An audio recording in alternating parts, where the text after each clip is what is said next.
안녕하세요. 순수물결입니다. 여러분, 오늘로서 벌써 반야심경 세 번째 날을 맞이했어요. 오늘 이제 드디어 본론에 들어가거든요.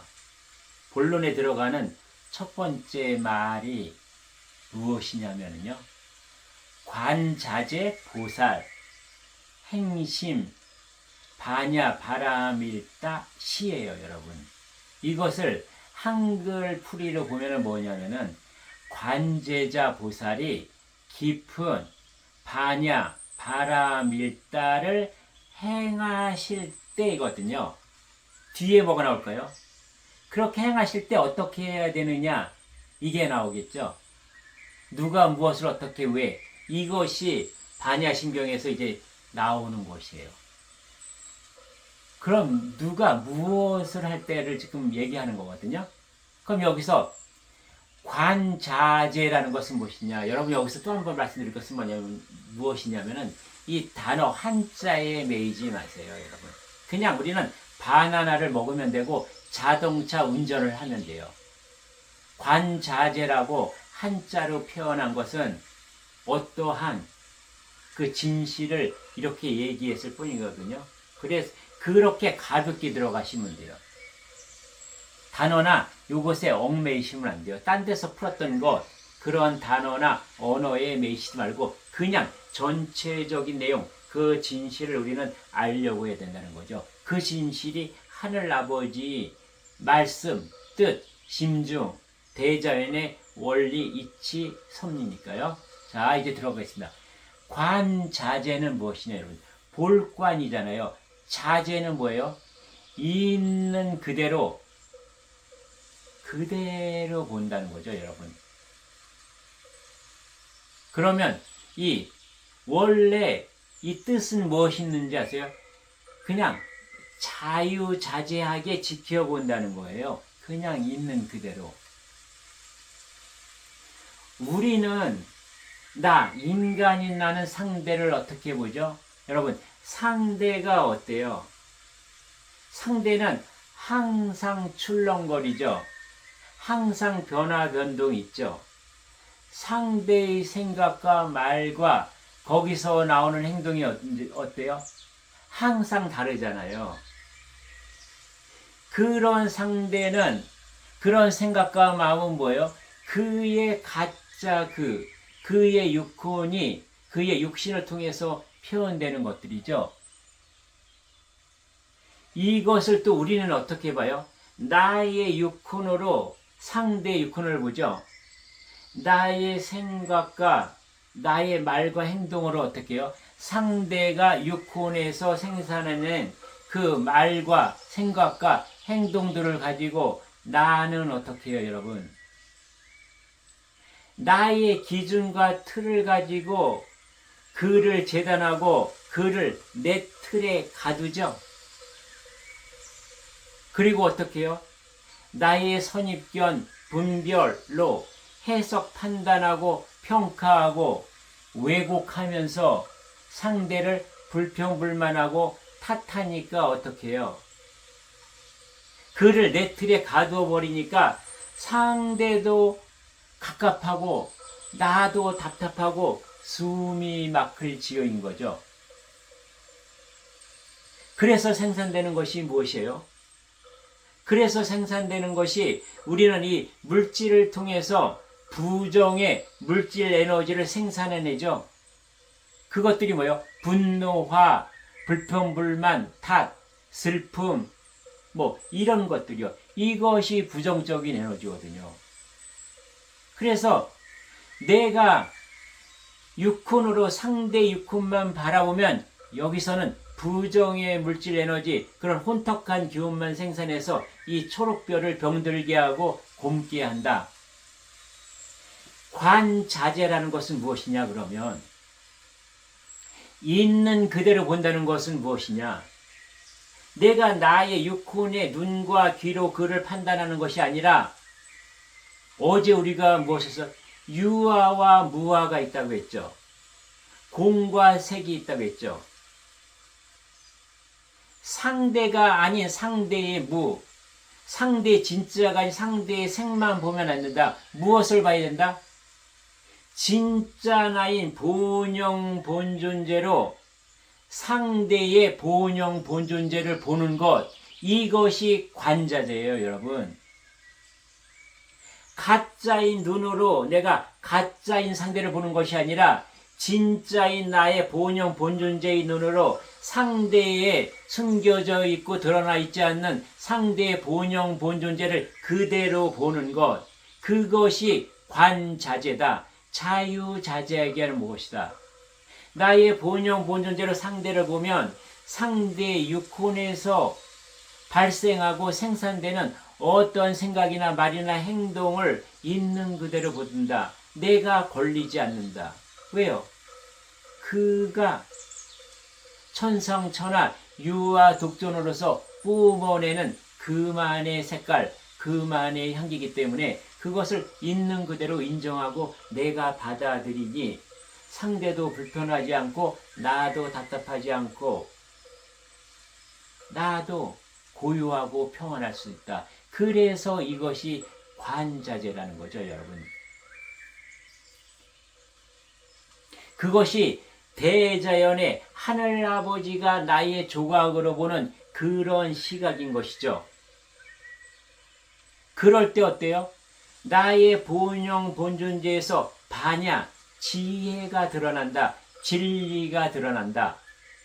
그러한 시각으로, 그러한 시력으로, 그런 품으로, 그런 마음으로 내가 살아갈 때 나는 하늘아버지의 시력이 회복되는 것이며 하늘아버지 대우주 대자연의 지혜가 나를 통해서 발현된다는 거죠.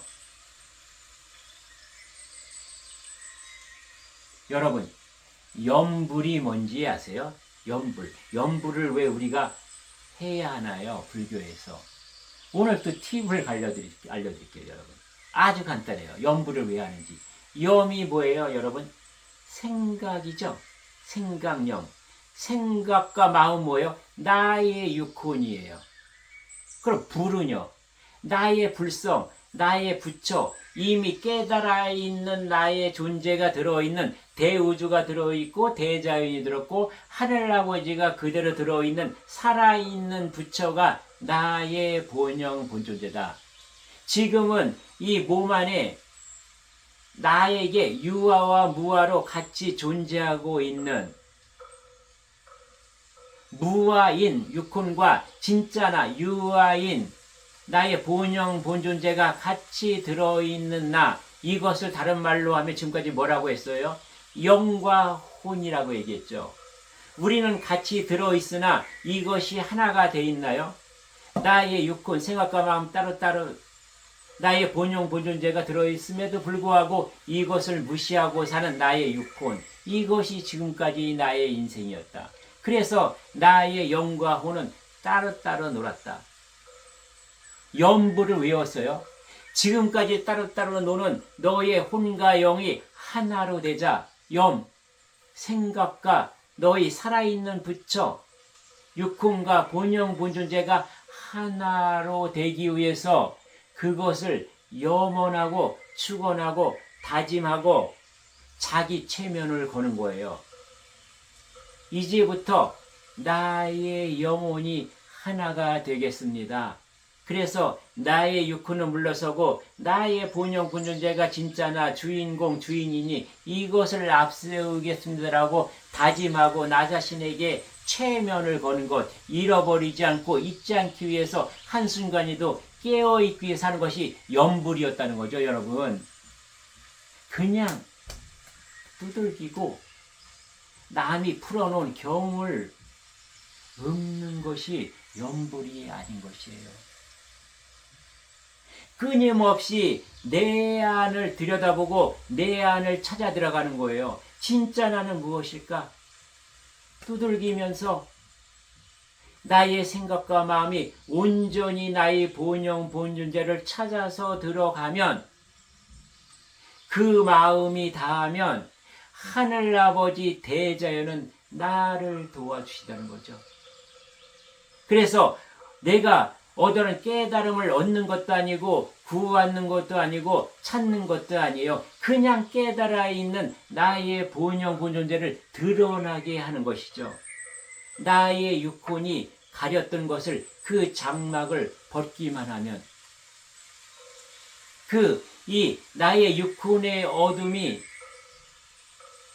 내가 찾아진 본영 본존재의 본심 본태양의 밝은 빛이 비춰지면 이 어둠은 사라져요. 이미 없어요. 나의 육혼과 생각과 마음은. 그래서 염불은 무엇이다? 나의 깊은 내면에 숨어있는 그런 심경. 반야심경, 심경이 뭐예요? 나의 본영 본존재에 감추어져 있는 경, 그 경이 뭐예요? 마하, 하늘아버지 대의지 원리와 이치, 섭리가 이 안에 들어있다. 그 빛을 밝히면 그렇게 살면 무엇이 돼요?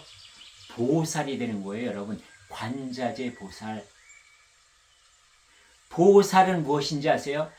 간단히 아주 여러분. 지금까지 보살님 많이 들어오셨지만 여러분 보살로 살았나 한번 볼까요? 보살은 무엇이냐면 내 인생을 내가 육혼으로 사는 것이 아니다. 나의 생각과 감정, 오욕칠정, 탐진치에 파묻혀서 정신없이 사는 그것이 보살이 아니라 진짜나 본영 본존재 유아로서 사는 것, 이것이 보살인 것이에요, 여러분. 그렇게 살 때 어때요? 나의 본영 본존재가 빛을 비추니 그것이 촛불이 될 것이요, 그것이 자명등이 되는 것이죠. 이럴 때 나는 뭐예요? 이미 상구보리가 완성되어 있는 거예요. 이미 깨달아 있는 살아있는 신, 이것이 본영 본존재가 상구보리이며 이것이 완성되어 있다는 것이죠. 이것을 찾고 이것이 드러나고 이것이 나의 주인공으로 나의 주인으로 앞장서서 살아가면 무엇이에요, 여러분? 내 촛불, 내 법등명으로 세상을 비추니 이웃을 밝히니 그것이 하와 중생이며 하와 중생은 애쓰고 노력하는 것이 아니라 저절로 이루어진다. 그렇게 본영 본존재로 살아가는 그것이 보살의 삶이며 그것이 진정한 내가 이미 태어나면서부터 인간으로 있으면서부터 아니면 천상에서 있을 때부터 나는 보살이었다는 거죠. 그러니 어떻게 살아야 돼요? 나는 이미 보살이니까 관자재를 해야 되는 거죠. 상대를 나의 육혼으로 상대를 재단하고 판단하고 해석하는 것이 아니라 나의 본영 본존재, 내가 천상 천하 유아 독존인 것처럼 상대를 천상 천하 유아 독존으로 보면 상대가 나와 다르다는 것을 인정하니 그것을 그대로 있는 그대로 받아들이게 된다는 거죠. 어떻게 보니까요? 나의 본영 본존재, 그 본영의 주파수를 가지고 상대의 본영 본존재의 주파수와 맞추니 이것은 걸릴 것이 없고 그와 나는 하늘아버지의 조각조각으로서 하나이니 우리가 혈액이 모자라서 피가 모자랄 때 수여받을 때 뭐예요? 형제, 부모, 이 피를 수여를 받으니 전혀 부작용이 없는 것 같이 상대가 어떻게 살아가도 나는 그것을 그대로 볼 수 있다는 거죠. 인정할 수 있다는 거죠, 여러분. 보살이 기존 불교에서는 뭐예요? 보살이라는 것은 두 가지 속성을 갖추고 있다. 어떤 거요? 깨달음을 완성한 부처와 그 다음에 미혹한 중생, 이 두 가지를 가지고 있는 것이 보살이라고 얘기했는데 너무 이것은 여러분 추상적이잖아요. 육혼과 본존재, 육혼인 무아 없는 것, 그리고 진짜나 있는 것, 본존재 두 개가 하나가 되어 있는 영과 혼으로 있으나 분리되어 있는 내가 영혼이 하나가 되지만 나의 본존재 본영의 주인으로서 앞서서 살아가는 것, 이것이 보살의 삶이라는 거죠. 그런데도 불구하고 나의 육혼 생각과 감정으로 내가 아닌 무아인 내가 주인 행세를 하고 살아가면 이것은 뭐요? 짐승이다. 다른 말로 하면 이것을 중생이라고 하는 거죠, 여러분.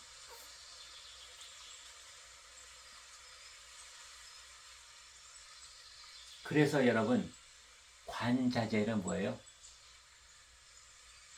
본영의 눈으로 보고 느끼는 것, 그것이 오직 진실이라는 거죠. 오늘은 여러분 이렇게 관자재 보살까지만 할게요. 그리고 내일은 행심 바냐바라 밀다시를 하는데요. 바냐바라 밀다는 이미 엊그제 첫 번째 나눔 시간에 다루었기 때문에 내일은 쉬워져요. 이렇게 3일간 거친 이 내용이 결국은 바냐심경의 핵심이며 다 들어있거든요. 이제 내일부터 여러분 풀어 들어가는 바냐심경은 그냥 읽고 같이 공유하면 될 것 같아요, 여러분. 이렇게 해서 세 번째 바냐심경을 나누어 봤습니다. 여러분에게 이것이 정말 아주 보약이 되시고 여러분의 일상에 또 양식이 되든 반찬이 되든 여러분의 삶을 더 풍요롭게 하고 의미 있게 하는 그러한 엑기스가 되기를 저는 바라면서요. 오늘 나눔은 마치겠습니다. 예, 감사합니다.